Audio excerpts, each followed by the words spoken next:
नमस्कार, स्वागत है आपका स्टेनो महासागर पर। 100 शब्द प्रति मिनट डिक्टेशन स्टार्ट होगी 5 सेकेंड बाद। स्टार्ट। समाज और परिवार की धुरी महिलाएं होती हैं। महिलाओं की स्थिति को देखकर उनके परिवार की स्थिति और समाज को समझा जाता है। अब तक विडंबना रही कि हर संस्कृति में केंद्र में होकर भी महिलाएं केंद्र से दूर रही थीं। प्रसिद्ध विचारक सिमोन द बोउवार का कहना था कि स्त्री पैदा नहीं होती, बनाई जाती है।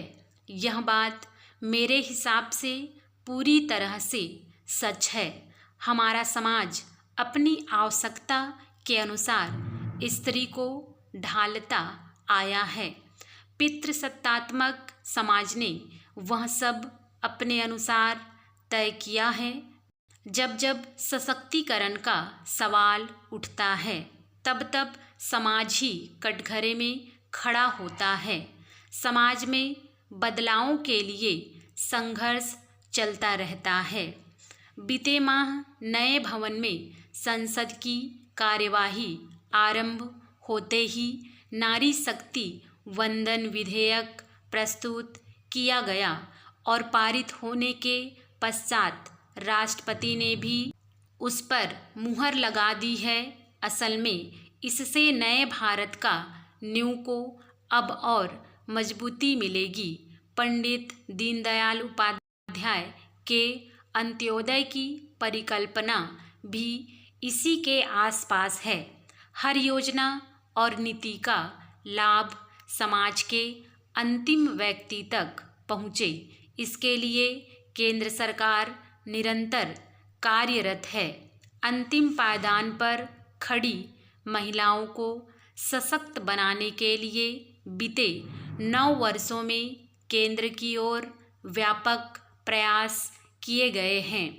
8 मार्च को समूचे विश्व में अंतर्राष्ट्रीय महिला दिवस मनाया जाता है।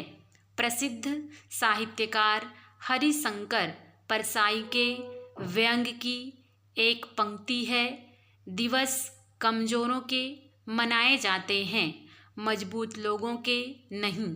सच भी यही है कि सशक्त होने का आशय केवल घर से बाहर निकलकर नौकरी करना या पुरुषों के कंधे से कंधा मिलाकर चलना भर नहीं है।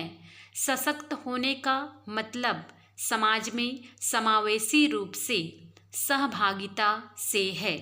प्रधानमंत्री नरेंद्र मोदी के नेतृत्व में पिछले लगभग 1 दशक से किए जा रहे प्रयासों का ही परिणाम है कि देश में महिलाओं को आज सभी क्षेत्रों में वैधानिक रूप से समान अधिकार प्राप्त हो रहा है। नारी शक्ति वंदन अधिनियम से महिलाओं के लिए नए अवसर सृजित होंगे। वर्तमान में देश की लोकसभा के कुल 543 सदस्यों में से केवल 82 महिला सदस्य हैं। वहीं राज्यसभा में केवल 31 महिला सदस्य है। इतना ही नहीं, वर्तमान में केवल 1 महिला मुख्यमंत्री हैं। राज्य विधानसभाओं में यह संख्या 10% से भी कम है।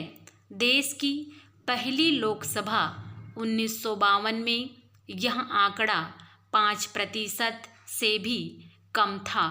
वैसे हाल के वर्षों में पंचायती स्तर पर महिलाओं में हुए कमाल के परिवर्तन बताते हैं कि जब राष्ट्रीय स्तर पर महिलाएं राजनीति में बढ़ चढ़कर हिस्सा लेंगी तो उनसे जुड़े सवालों को न केवल हल करना आसान होगा, बल्कि अपराधों में भी कमी आएगी।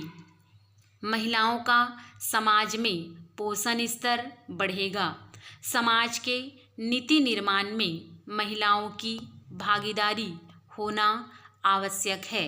समाज में महिला सशक्तिकरण को बढ़ावा देने के लिए महिलाओं की आर्थिक भागीदारी बढ़ाने की भी आवश्यकता है। उनके बेहतर स्वास्थ्य और शिक्षा पर ध्यान देने की ज़रूरत है। महिलाओं को सशक्त बनाने के लिए ज़मीनी स्तर पर काम करने की आवश्यकता है ताकि महिला आरक्षण विधेयक को पूरी तरह सफल बनाया जा सके। स्टॉप।